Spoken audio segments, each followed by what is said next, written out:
Hey y'all, welcome to the Southern Appalachian Herbal Podcast.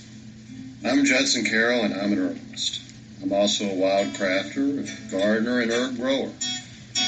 I'm coming to you from high atop the beautiful Blue Ridge Mountains of North Carolina, just a stone's throw from the Tennessee line, overlooking the Pisgah National Forest. Absolutely surrounded by the bounty of God's green earth. I spent most of my life wandering these mountains and learning about plants from the old-timers and all sorts of characters. On this show, we'll talk about herbs and how to use them, how to find them, how to grow them, how to make preparations. We'll talk about a lot of things. We can also talk about permaculture, homesteading, foraging, and living off the land. Most anything, really. You can email me at southernappalachianherbs@gmail.com if you have a question or a comment. You can also contact me through the Grow Network, where I'm a regular contributor and a moderator for the forums. And my blog is, of course, southernappalachianherbs@blogspot.com. All right, y'all. I'm going to sit my guitar down and let's talk about herbs.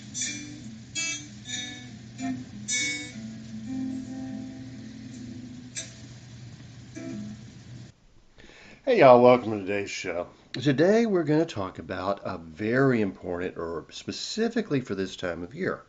It is ragweed. Ragweed, which is probably causing your fall allergies right now. Most allergies get blamed on goldenrod because goldenrod is showy and you can see the flowers. Ragweed is a short plant, and usually, well, there's also giant ragweed, but these are interchangeable. Most people just have Artemisia. No, wait a minute, let me think. It's Ambrosia artemisia. I don't know why ragweed got the name ambrosia because it's actually very bitter. It doesn't taste like the food of the gods or anything, which is what ambrosia was supposed to be, nor the traditional fruit dessert that you might find at a family reunion if you're Southern, and it'll be some like canned fruit with little marshmallows. Not really my thing, but the ragweed. Ambrosia artemisia is so named because the leaf looks like a wormwood leaf. It looks like an artemisia, even though it's not. You also have the Artemisia gigantifolia or trifolia. I can't.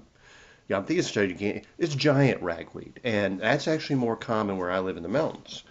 Um, well, in some places. Actually, just up the road from my house, I have a little patch of the Artemisia folia, and that's actually what I harvest most when I'm making my tinctures. And I'll tell you why you're going to want to make a ragweed tincture. It can actually help protect against the very allergies that ragweed causes. But the giant ragweed, the big leaf one, it has a very different looking leaf. It actually almost looks like a sassafras leaf, the three-lobed sassafras leaf on a bush. And much taller, but the same plant. They can be used interchangeably. If you find one of the big ones, the giant one, you only need to harvest the leaves of one plant, so that's nice. The small ones I usually pick, 5 or 10, and most people, they're probably the most hated weed in America because they cause the very worst allergies. And if you see some growing, people would be glad for you to get rid of them. I would actually grow it though for its medicinal properties. Yeah. So we'll get into that in just a moment. But first, I want to do the recipe. So last week I mentioned in talking about poaching fish and how to make fish cakes and all that, that we're getting into what I really consider shrimp season in the Carolinas. This is, well, you can catch shrimp pretty much any time of year. I mean, no big deal. But this is when usually the shrimp, I think, going to the fall are at their best. They're easier to catch. Like I said, this is shrimp baiting season in South Carolina, where you get a permit and you can go out and you can get a year's worth of shrimp, fill a huge cooler full of just gallons of shrimp in one night or 1 or 2 nights. I mean, it's incredible um, if you ever do that, and it is well worth actually traveling to South Carolina and getting an out-of-state license, if they're still doing that. I assume they are, to go shrimp baiting because you can bring home coolers full of shrimp. I mean, really well worth it. North Carolina, you know, oh, what is it? Fish and game. There's another word for it. Totally blanking on it. Yeah, our policies are moronic. North Carolina has the worst hunting and fishing regulations of all southern states. We have had, 200 plus years of morons in charge who basically act like the residents of North Carolina are poaching the king's deer if we don't check off every little dot, every to the T, and go out and while we're hunting and fishing, they're hunting us, just trying to find us in one tiny little violation of one ridiculous law written by a bureaucrat lawyer in Raleigh who probably doesn't know a fishing pole from I almost made a vulgar statement there. He probably does not know a fishing pole from a hole in the ground. We'll just go with that. Much less a cast net or a deer rifle. I mean, uh, gosh. And speaking of deer rifles, my favorite is my 270 Winchester, and man, it's getting hard to find ammo for that rifle. I may have to replace it pretty soon, or if I find a good deal, just really stockpile some ammo. I mean, everybody. I was reading an article the other day. I was reading an article the other day. They said, does anyone even shoot a 30-06 anymore? I'm thinking, well, I can find 30-aught easier than I can find 270 Win. I mean, this is crazy. Uh, but anyway, yeah, good solid rifle. I mean, everybody loves their 30-30, and everybody has their preferences, but that's always been my favorite. And total tangent. Let's get into the recipe. Shrimp. Everybody loves shrimp. I don't know anybody that doesn't like shrimp. Okay, I know vegetarians that will break their vows and eat shrimp if they get a chance. Shrimp is delicious. Shrimp is plentiful. Shrimp is essentially an insect that lives in the sea. Okay, hate to break that to you. It's essentially a bug. Um, so shrimp can be raised sustainably and harvested sustainably, and all we really got to do is quit polluting our waters with tons of plastic and toxic chemicals and radiation and who knows what else. A lot of our shrimp comes from Asia, where they just dump sewage straight into the water. So I really prefer wild caught American shrimp, especially if I can catch it myself. Never never eat frozen tilapia. That's actually in China and some other places raised in pools that are fed with human waste. Okay, I don't want to gross you out, but if you see tilapia on the menu, I would advise not buying it. Look for wild caught American fish. If you have to have farm raised American fish, I don't think it's as good. Basically they feed they feed them like dog food, basically. I mean, it's fish pellets, it's a fish food, but the what goes into it isn't much different than what goes into like, cheap dry kibble dog food.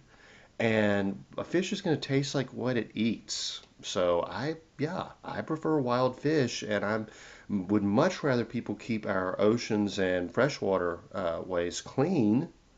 I'd much rather our government be enforcing those laws than basically hunting fishermen and hunters and trappers who are just trying to go out in our public lands and public waters uh, to exercise our birthright of wild harvesting fish and seafood and game. The very reason our ancestors came here was so they could have access to land and to waters to fish and to woods to hunt. And I mean, like I said, North Carolina has been run by morons for more than 200 years.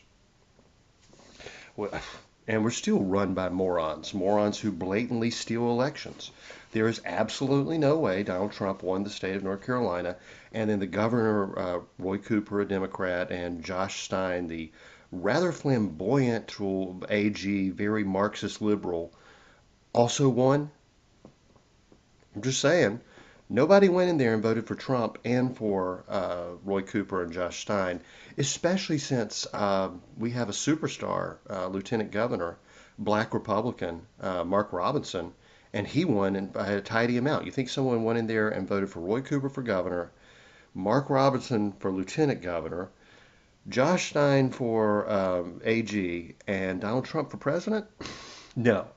And also Ted Budd for Senate, probably one of the two or three most conservative senators, won tidily. So no, you don't have to convince me. There's voter fraud in North Carolina. There always has been. My family's been in North Carolina politics for a long time. Old school Democrats. I grew up on stories of, ballot boxes riding around in the back seat of cars until they had enough votes in them.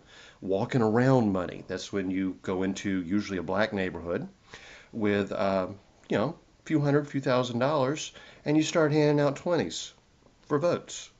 That's the way it's been done in North Carolina and much of the South and Illinois and Indiana and Ohio um, since at least the time of the Civil War um, until the 90s began to change things. I mean, Bill Clinton, the last Southern Democrat, just like LBJ. I mean, they were very tight with the Klan. There was a lot of walking around money going along, a lot of voter fraud. Uh, you know, I guess once the Bushes took over Texas, they kind of were able to counter that a little bit. But just remember what almost happened in Florida. And I'm not no fan of the Bushes, but Al Gore was a family friend of ours, and I know the crap they were up to. I know the crap John Edwards was up to. I'm not saying, hey, I'm not saying anything that they did anything illegal. But I know what the people on the ground have been doing for 200 years. And let's just say uh, North Carolina is known for voter fraud, and it has a long reputation of, voter intimidation by the Klan, of Democrats wielding power like the old school LBJ style bosses, and thorough major corruption. Um, Actually, if you ever see the movie Midnight in the Garden of Good and Evil, it may have been set in Savannah. A lot of people think it may have been about a politician here in North Carolina who hung out a lot in Wilmington. Could have been about one in each place. Anyway, there's a lot of untoward things that happens in in these supposedly Bible Belt, Old South political environments where the party bosses run everything. But let's get back to the shrimp. Now, who does like shrimp? As I said, shrimp is good any way you make it. You can have shrimp fried rice, you can have shrimp Alfredo, and shrimp are really easy to process as well. They're very easy to handle if you noticed a few techniques. Always best to buy your shrimp with the heads and the shells still on them. Okay, kind of hard to find at grocery stores these days. So again, a good reason you should go to local fish market, local fishermen. Buy wild caught shrimp if at all possible. Of course, if you're inland, I mean, if you're in Missouri or something, I know you're not going to have access to the kind of seafood I've got here on the coasts of the Carolinas and Georgia and Virginia to some extent. I don't get up that way much anymore. The traffic is horrible. My gosh. If I never set foot in Washington, D.C. again, it will be too soon. Or anything north of Richmond. You forget it. You do not want to drive through there. But anyway, um, the reason it's good to get your shrimp with the shells and heads still on is because that makes wonderful shrimp stock. You just take the shells off. Pop the heads right off. Pinch them with your fingers. Pull them right off. Shells come off the same way. Pull the legs off first and then slip the shell and the tail right off. Put it in the stock pot, and I got a million uses for shrimp stock. But of course, after that, it's up to you whether you want to devein them or not. Now, what they call the vein of the shrimp is actually the little digestive tract. And unlike most every other critter, or my great grandmother used to say creeter, so every now and then I say it that way, it just comes out. Um, because they're a bug, essentially, the digestive tract does not run on the underside, the stomach side, it runs along the back. So all you need to do if you want to vein them is just take a knife and do a thin slit down the back and just pull that little vein out under cold running water. It's no big deal. You can totally leave it in. Like no French recipe, basically no European recipe or Asian recipe calls for deveined shrimp. I mean, from the finest restaurants in France to the most basic food cart in China, you're going to have shrimp where they do not devein them. Reason for that is it's just digested protein. The shrimp basically eats kelp and, other little water plants. It's totally digested and then fully cooked, but you can actually eat them raw. It's not going to hurt you. And in France and Italy and such, they say that removing that takes away from the flavor of the shrimp. If I was buying farm-raised shrimp, I would certainly deveinate them. Like I said, I don't think they eat the best food. Now, shrimp are a little better, actually, in farm-raised than fish because they do basically have a vegetarian diet. But after that, you can spray some lemon juice, a little salt and pepper. You can eat your shrimp raw. You know, if they're good and fresh, you can toss them in some butter and olive oil. I always put a little olive oil with my butter so it doesn't smoke. A little garlic, salt and pepper, a few herbs. Do a shrimp scampi.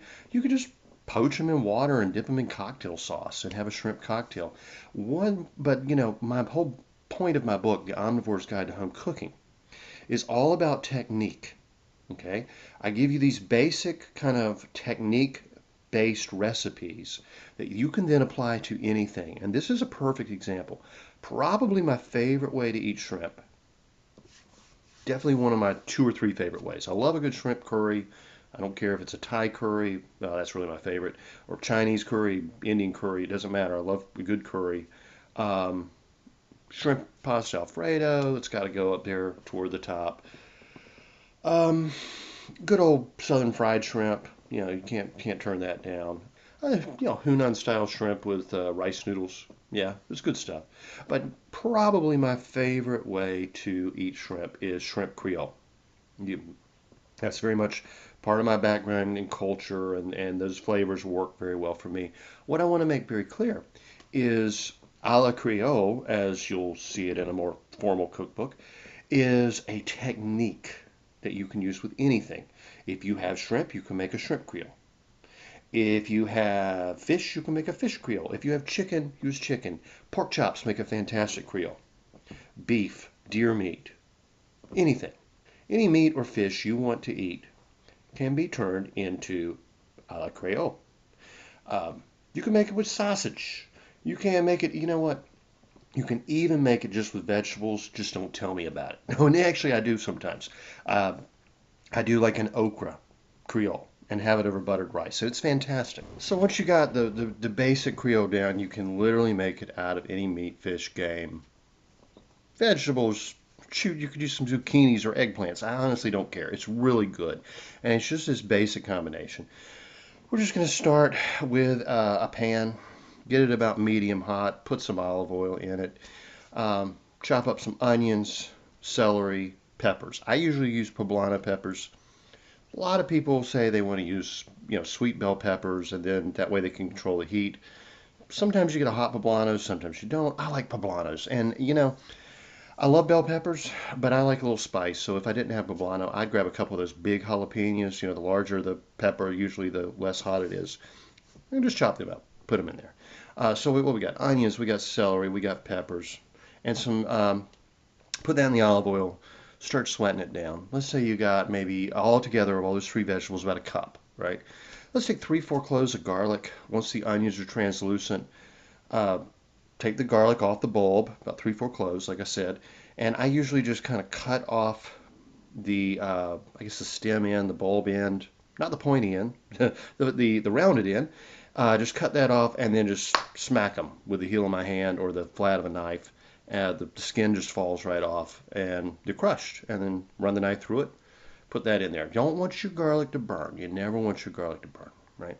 All right, so when that's done, salt and pepper to taste, Creole seasoning. I like to use Tony Chachere's. Actually, Tony Chachere's more spice or salt-free.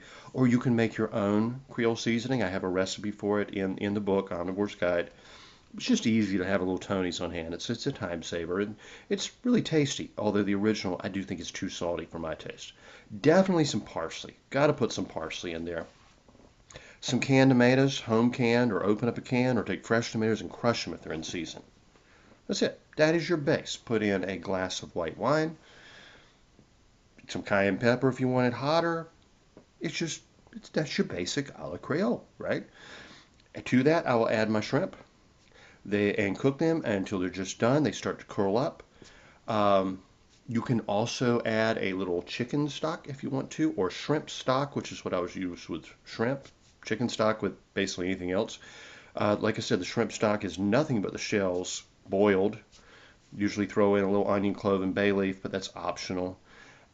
Strain it out. Wonderful stuff. Really wonderful stuff. But keep the liquid kind of moderate. Cook it down a little bit. Don't overcook your shrimp. I'm looking at like 5 to 10 minutes max, right? When the shrimp starts to curl up, it is done. Nice fresh pot of rice, a little butter, pour it over the top. There you go. Now, if it was pork chops or maybe some good deer meat, right? Maybe a little tough, a little lean. I might add a little extra olive oil to the pan, and let it simmer a little bit longer in that sauce. Add a little extra stock and let it cook down. But that's it. And I mean, anything from duck to, I don't know, a bass. I mean, anything is going to go wonderfully in that. It's, give it a try. Like I said, it's really, really simple home cooking uh, that, my ancestors who were coming here from France and everything would have used with whatever ingredients they had on hand. And, the Spanish had brought in some peppers, and the natives had, incorporated that into their diet. And yeah, I've got a little Lumbee blood in me as well, so my family ate a lot of hot peppers. And so we make these a little hot. Um, but yeah, it's really good. Just tailor it to your taste. But it's just basic techniques of cooking down some vegetables with a little broth and a little wine, putting a little meat in there, cooking it, serve it with some rice. Fantastic. Absolutely fantastic. All right, so now let's talk about ragweed. As I said, ragweed is the cause of your allergies you don't see. The reason is, especially the Artemisia folia, it's low growing. It only grows, let me say, 1.5 feet tall at most. Maybe in a sunny spot with good soil, and it's weedy. It'll grow in poor soil. It likes poor soil, actually, but it can grow maybe 2 feet tall. The big one, I am still blanking on the the Latin name for the giant ragweed, but like I said, it's the one with the three-lobe leaf. It can grow 5 or 6 feet tall. It's a nice big bush, but it's nowhere near as uh, widespread, I guess you would say. And the flowers are green. They match the leaves. So you probably do not see ragweed unless you're looking for ragweed, which is why most people blame their allergies on goldenrod. When goldenrod is just coloring the fields and all that beautiful color and people are complaining about it, their eyes are watering, their nose are running, they're sneezing and coughing because of ragweed, which is lurking beneath. Now, allergic reactions are caused by the pollen from the ragweed flowers. We use the leaf and even the flower buds unopened, or at least I do, in tinctures to stop the allergies from the pollen. What it does is it reduces mast cells, M-A-S-T. When you have an allergic reaction, your body releases histamines. That's why you might take an antihistamine like Benadryl or something, right?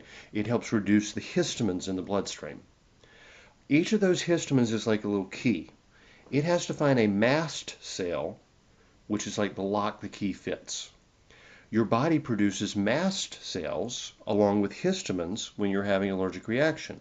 By reducing the number of mast cells, you reduce the locks for the histamines to open, and you reduce the allergy symptoms. Several herbs have this quality. Ragweed and stinging nettles are probably stinging nettles are probably far more popular than ragweed. But as my main allergy is to ragweed, I make sure to gather ragweed beginning probably in July, clear through September until the flowers start to open. And I gather a lot of ragweed because I have severe ragweed allergies. About maybe 10 years ago, before, it's probably longer than that, because I don't think I had learned about this property of ragweed yet. Um, the allergies are so severe. My sinuses and inner ear and jaws swelled up to the point I couldn't really open and close my mouth very well. My jaw was so swollen it ached. I felt like my head was going to explode, just my jaw was going to break. My ears totally swelled shut, and I actually lost some hearing in my left ear because of the intense inflammation. And of course, my sinuses were just absolutely swollen shut. But you can get like an Afrin nasal spray or something, and you can open up your nose. You can't get that inflammation out of your ears and your jaws even. I actually have a permanent scarring on my upper gum, behind the last tooth of the top, from that. It actually swelled to the point that it damaged the tissue. Ragweed tincture is the only thing I found that has helped with that. Seriously. Uh, the King's Medical Dispensatory of 1898 states the plant is slightly stimulant and it's bitter. It can stimulate appetite, I think is what they mean. It's astringent, hemostatic, and antiseptic. Useful in decoctions as an injection in leukorrhea, prolapsus. It actually has some women's issue type of uses as an astringent, essentially a tissue tightener. Chronic gonorrhea and GLEAT.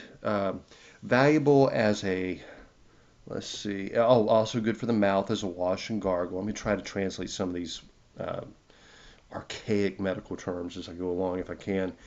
In internal use, very good in nursing a sore mouth. So it's good for mouth sores, such that swellings of the gum and such.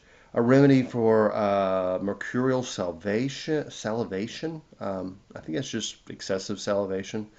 And uses every half hour as a wash. Is said to be good. Uses a decoction in fevers. And also useful for diarrhea and dysentery. These astringent properties. It just kind of helps dry things up. That would be as a tea. It's being successfully employed in bleeding from the nose and other hemorrhagic discharge where the flow is small in amount. It's not as strong as, say, yarrow or even sage, but it does have some astringent properties and some good bitterness. It's a good stomach and liver. They said it was also good for hysteria and nervous disorders. I don't know how. But that was how it was used in 1898, mainly by the eclectic school. Also would have been prescribed by doctors and used in pharmacies at the time. Herbal Remedies of the Lumbee Indians tells us that ragweed tea was used to treat diabetes. And that's because of that bitter property. It's going to stimulate the liver. It's going to stimulate, all the digestive organs, the gallbladder, the pancreas, one that's not coming to mind right now. This is the one I'm trying to say. But anyway, yes, somewhat useful in diabetes as a bitter herb. All bitter herbs are. And the Cherokee said the juice of ragweed was used to nurse infected toes, prepare a tea to treat fever and pneumonia. So you would use it as a soak for infected toes. Like when you get an ingrown toenail and it can get a little infected. That's what they're talking about there. And as a tea for fever and pneumonia. Plants for a Future states medicinal use of giant ragweed. That's the one they talk about. The leaves are very astringent. Perhaps the giant is a little more astringent than the artemisifolia. I have not noticed a difference, really. But I guess the giant ragweed is more popular in England or Europe. Plants for a Future is a British website and book. The leaves are very astringent, emetic, and febrifuge. They are applied externally to treat insect bites and various skin complaints. Internally, they are used as a tea in treatment of pneumonia, fever, nausea, intestinal cramps, diarrhea, and mucus discharge. The juice of wilted leaves is disinfectant and is applied to infected toes. Hey, look at that. A tea made from the roots is used in the treatment of menstrual disorders and stroke. The pollen is harvested commercially and manufactured into a pharmaceutical preparation for the treatment of allergies to the plant. Now, how interesting is that?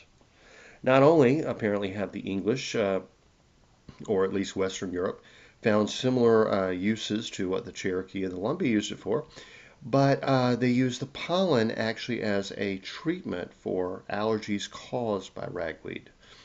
So, very interesting. And that's apparently still a pharmaceutical preparation in Europe. The Peterson Field Guide to Medicinal Plants tells us that the American Indians rub the leaves on insect bites, infected toes, minor skin eruptions, and hives. The tea is used for fevers, nausea, mucus discharge, intestinal cramping, It is very astringent and emetic. Root tea used for menstrual problems and stroke. So Peterson Field Guide did not differentiate between the two. I again would say the two are interchangeable, although I have much more experience with Artemisia folia. And I also include it in my daily bitters formula because it's a good bitter herb.